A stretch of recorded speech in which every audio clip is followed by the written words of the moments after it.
I came back to my hometown 3 days before Christmas. It wasn't a planned trip.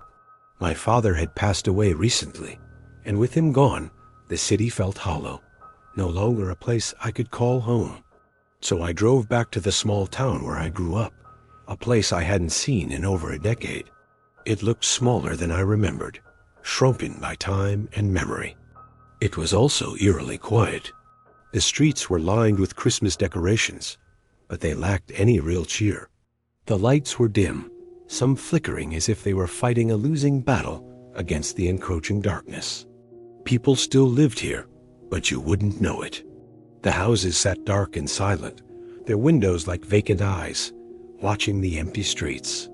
It felt less like a community and more like a collection of secrets. The first night, I was jolted awake just after midnight.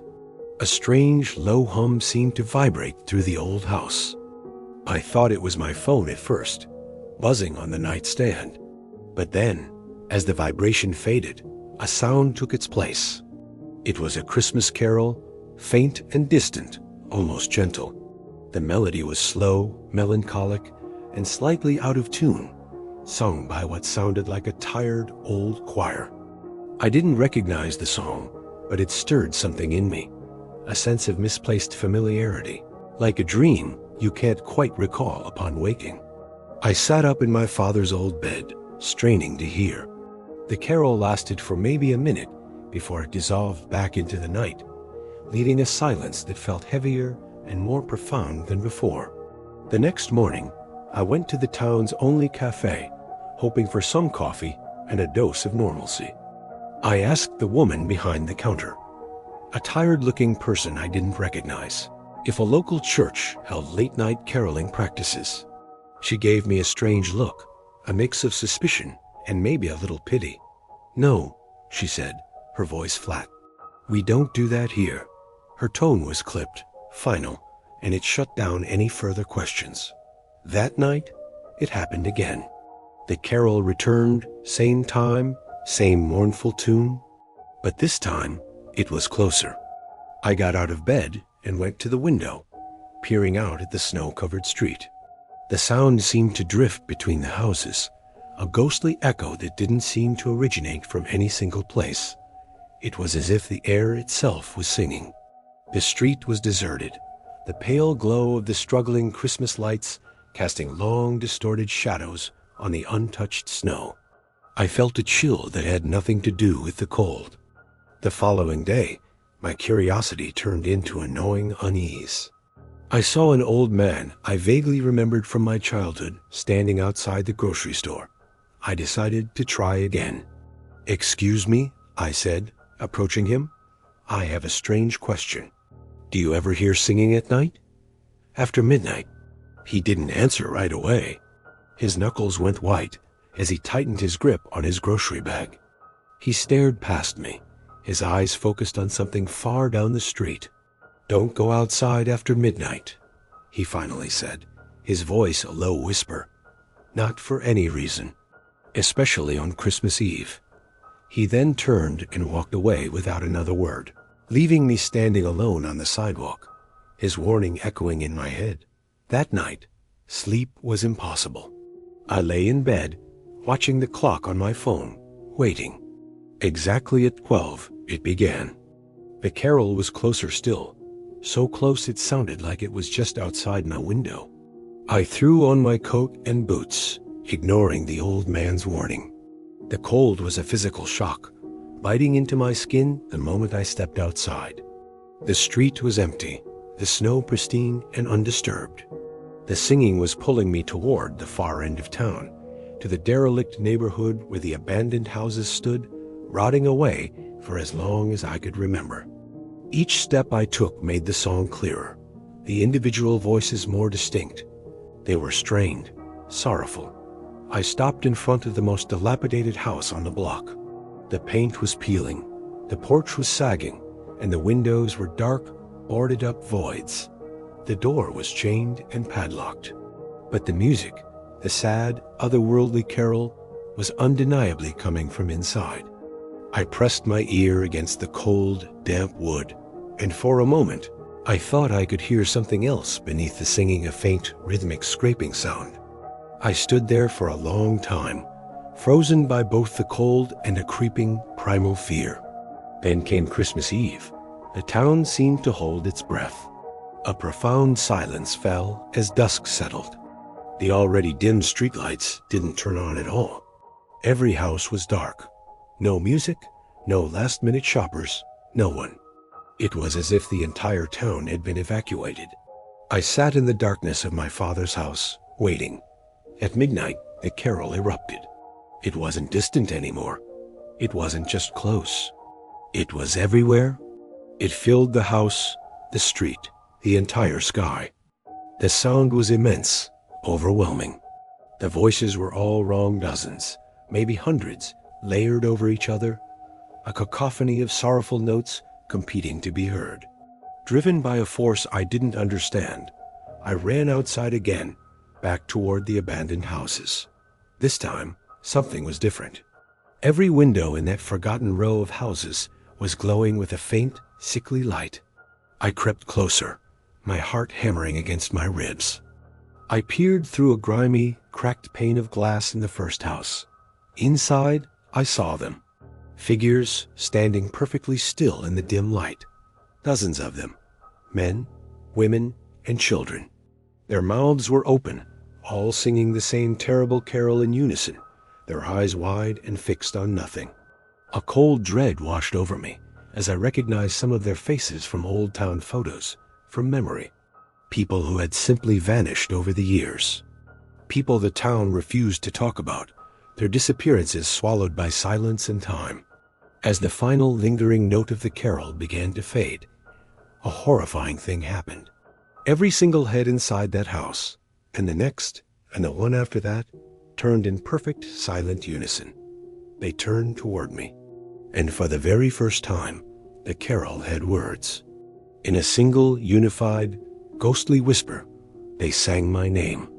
The next thing I knew, it was Christmas morning. I was lying in the snow. The sun was rising, casting a sterile light over the town. My footprints from the night before were gone, covered by a fresh layer of snow. The abandoned houses stood dark and silent once more, as if nothing had ever happened. I left town that day and never looked back. But the silence didn't last. Every year, on Christmas Eve, just after midnight, no matter where I am, I hear it. That familiar, sorrowful carol, drifting through the quiet of my home. And every year, it gets just a little bit closer.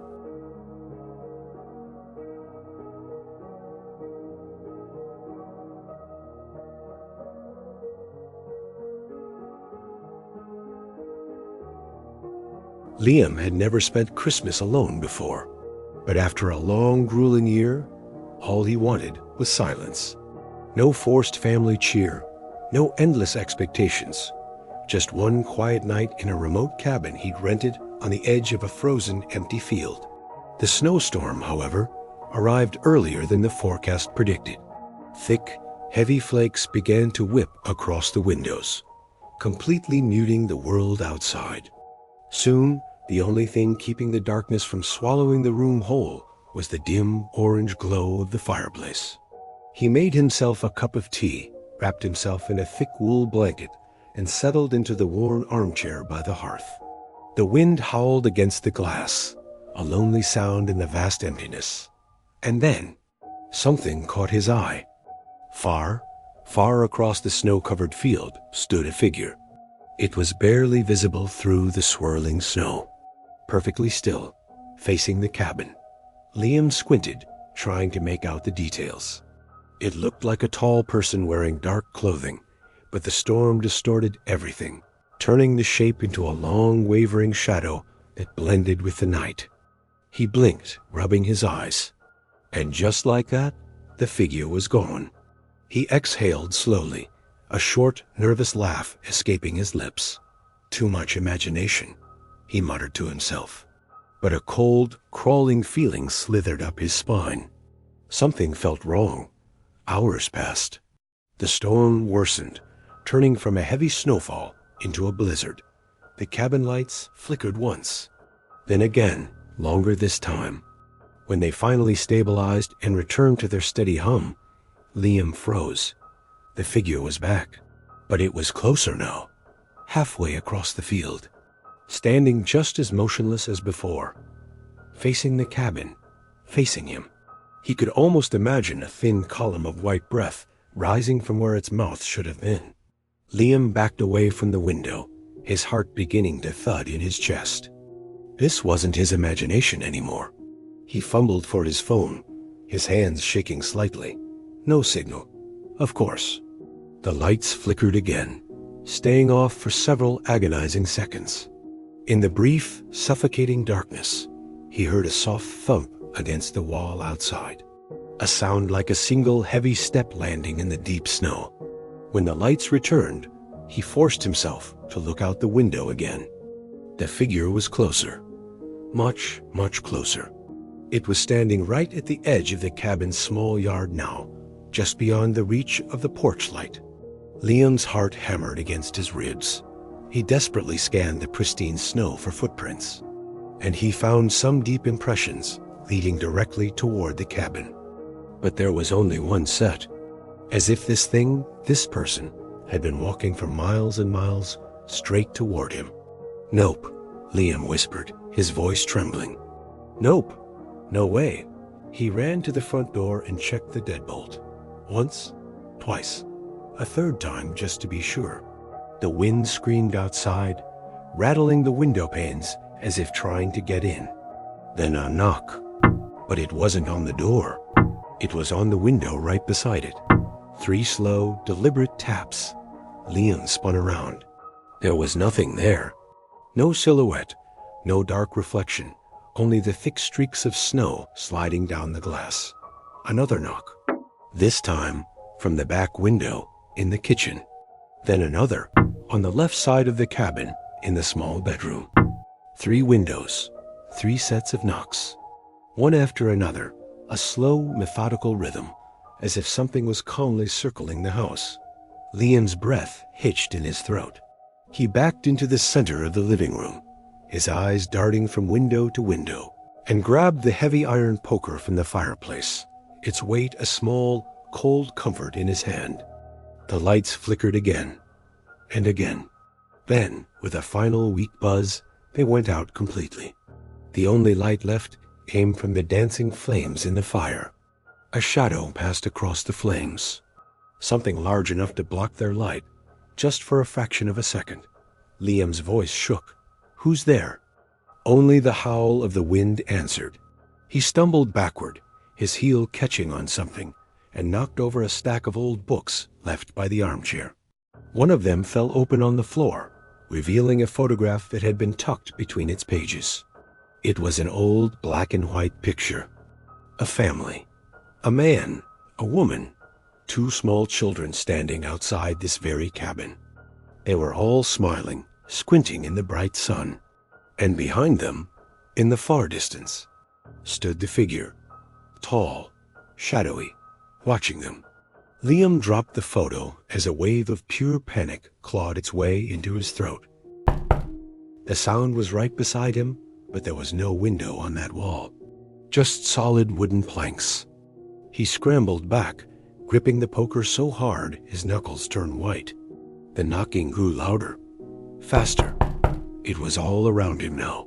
The floorboards creaking, the walls trembling, as if the entire cabin was being tapped and prodded by 100 invisible hands. Then, as suddenly as it began, it all stopped.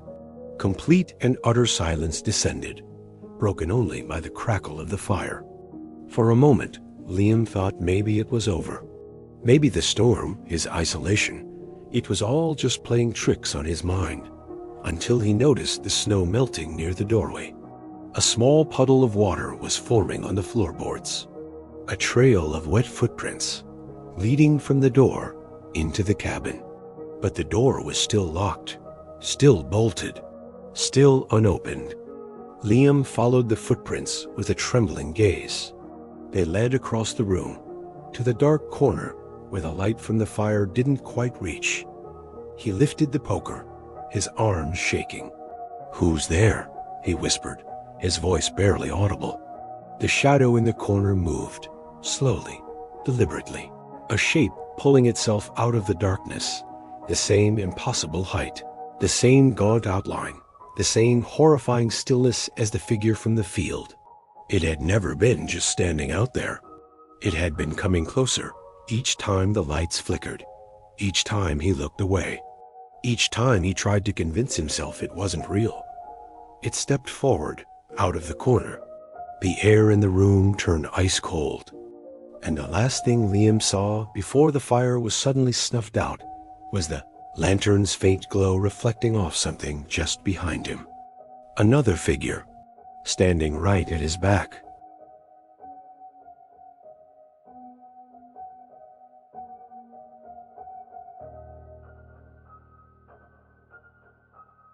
I don't remember when it started. I just know that every Christmas morning without fail, I wake up at 2:17 a.m., not 2:16, not 2:18, 2:17. At first, I thought it was coincidence. Kids wake up early on Christmas. Excitement, anticipation, habit picked your reason.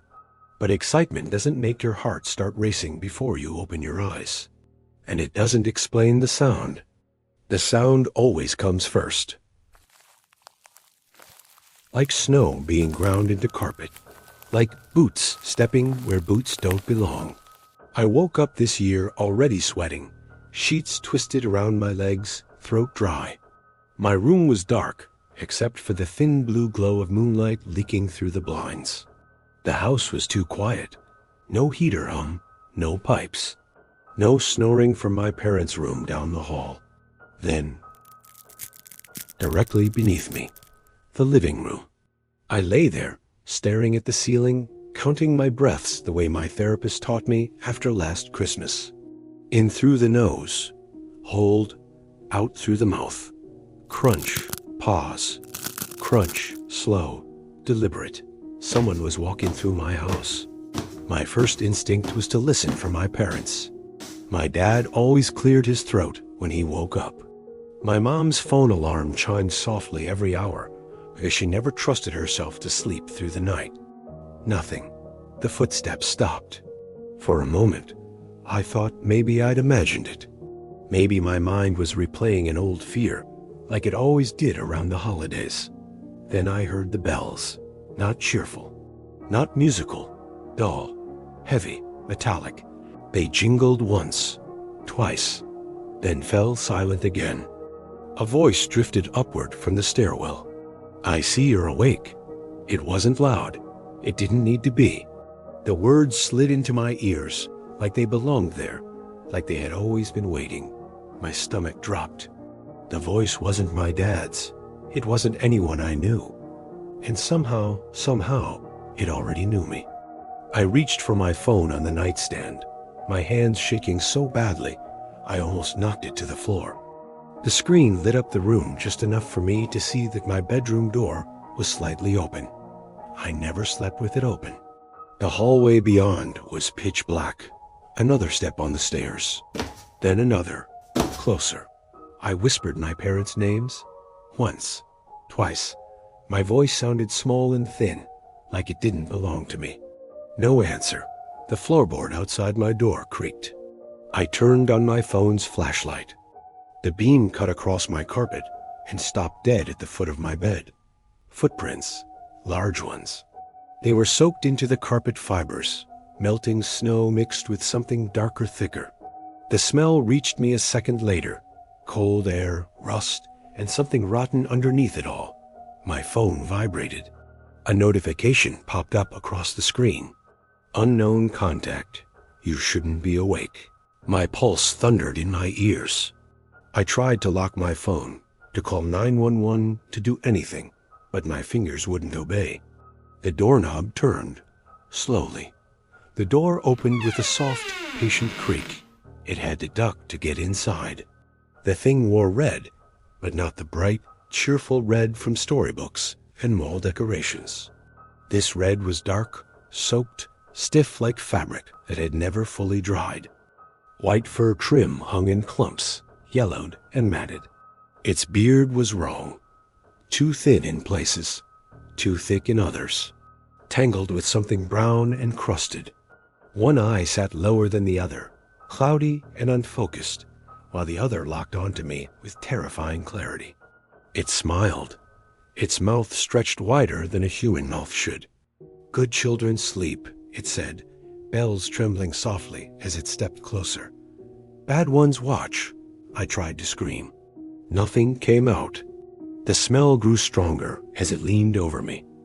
Rot, old smoke, a sharp tang of metal. Its breath fogged in the cold air, frosting my face. I could see stitching along its cheek, thick black thread pulling skin together where something had torn it apart long ago. "Please," I croaked, my voice barely a sound. The thing tilted its head. "Oh," it whispered, "you still believe enough to beg." Its hand slid beneath my pillow. The fingers were bare, gray, cracked like old leather. It pulled something out and laid it on my chest. A list. Old paper, yellowed and curled at the edges. Names written in uneven ink. My name sat at the top. Under it, a date. December 25th, 2:17 a.m. My vision blurred. "I try so hard," the thing murmured, straightening up. "Every year, fewer of you believe. Fewer doors open. Fewer invitations." It stepped backward toward the door, bells jingling softly with each movement. "I only visit those who remember me," it said, "even when they pretend not to." The door closed. The house went silent. I didn't sleep again. When morning finally came, sunlight spilled into my room like nothing was wrong. Like the walls weren't breathing out cold. Like my heart wasn't still racing. My parents laughed downstairs. Christmas music played. Wrapping paper tore. Normal sounds. I checked under my pillow. The list was gone. But carved deep into the wall above my bed, fresh grooves splitting the paint and drywall, were words I hadn't seen before. "He sees you when you're awake." That was the year I stopped believing in Santa. And that was the year he started coming earlier.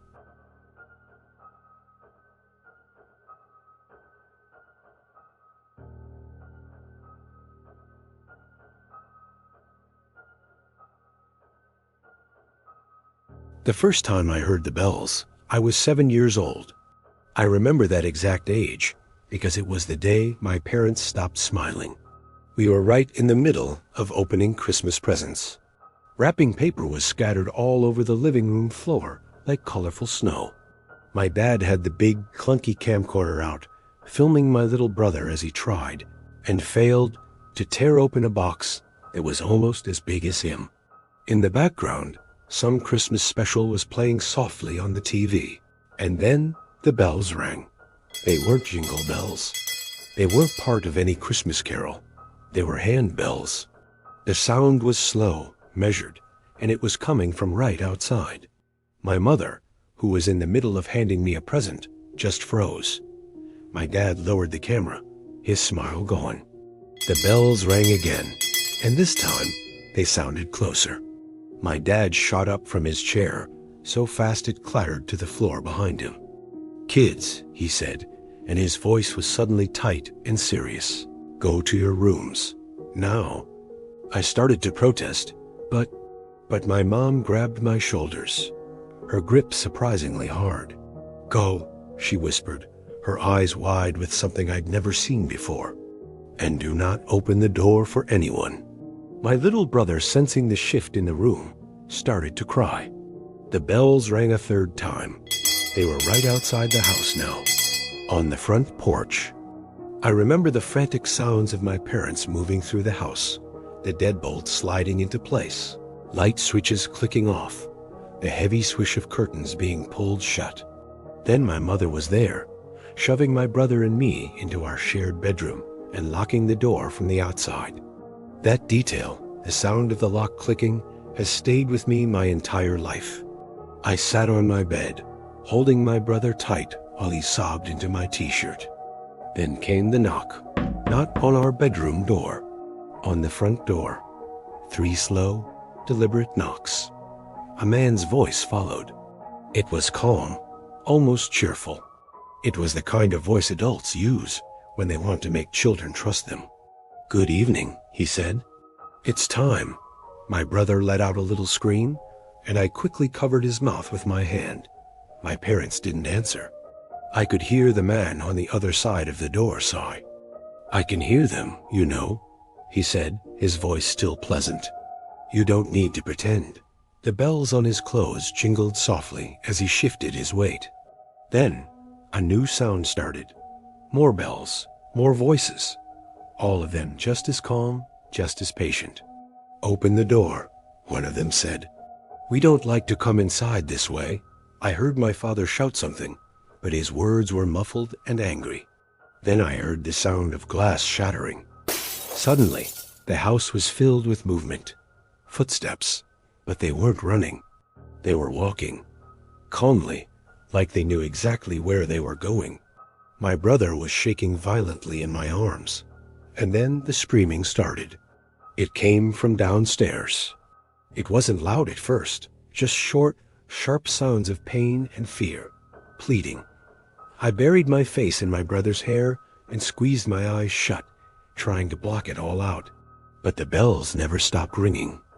I don't know how much time passed before everything went quiet. It could have been minutes. It could have been hours. Then I heard a sound that made my heart stop. The lock on our bedroom door turned. For a single hopeful moment, I thought it was my parents. I was wrong. A man stood in the doorway. He wore a dark coat dusted with snow and a red scarf with little bells stitched into the ends. His face was ordinary, so completely normal that it was more terrifying than any monster I could have imagined. He smiled at me. "You did very well," he said. "You stayed quiet." He looked down at my brother, who had finally fallen silent in my arms. "He's a little old," the man added thoughtfully, "but we could work with that." The next thing I remember is waking up in a hospital. A nurse told me my parents and brother were gone. Whenever I asked what happened, the adults would just look at me with pity and avoid my questions. For years, no one explained anything. They just told me it was a tragedy, a home invasion gone wrong, a random act of violence. And for a long time, I believed them. I believed them until I grew up. Until, for reasons I still can't explain, I decided to move back to that town.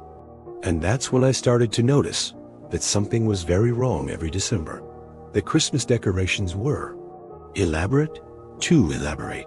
There were wreaths on every single door, twinkling lights on every house, a candle burning in every window. It felt less like celebration and more like a uniform. And no one, absolutely no one, left their homes after dark on Christmas Eve. I asked a coworker about it once. She just stared at me for a long, uncomfortable moment. Then she asked, "You didn't grow up here, did you?" I told her that I had. Her face went pale. "Oh," she said quietly. "Then you know." I shook my head, telling her I didn't.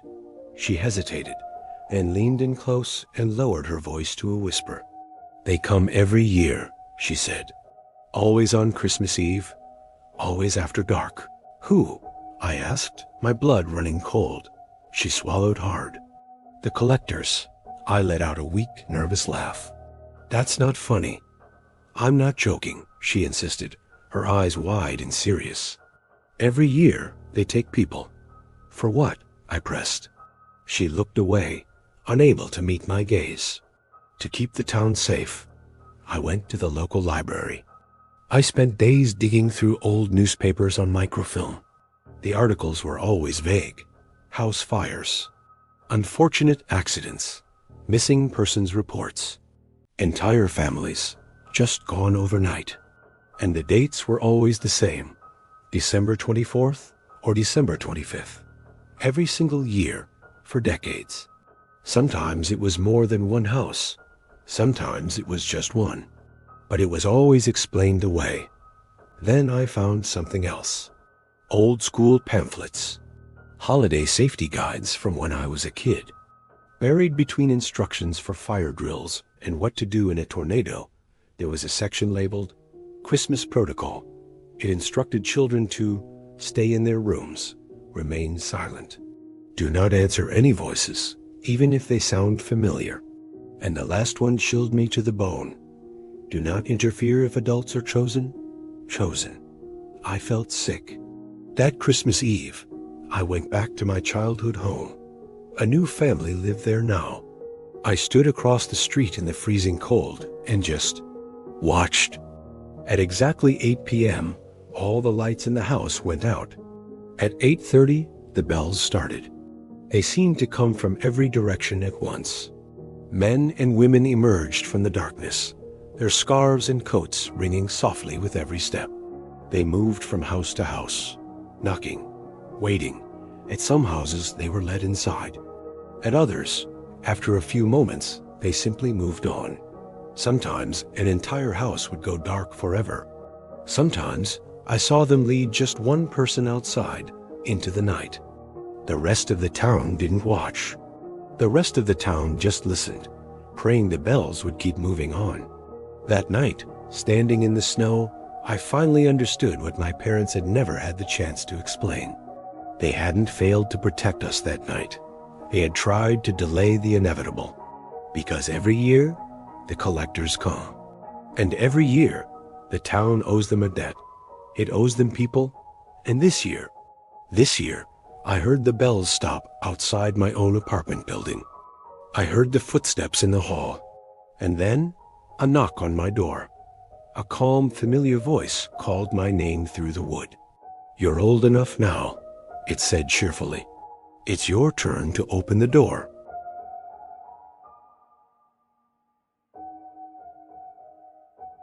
Thank you for watching. And remember, stories are just echoes. What you hear depends on how closely you listen.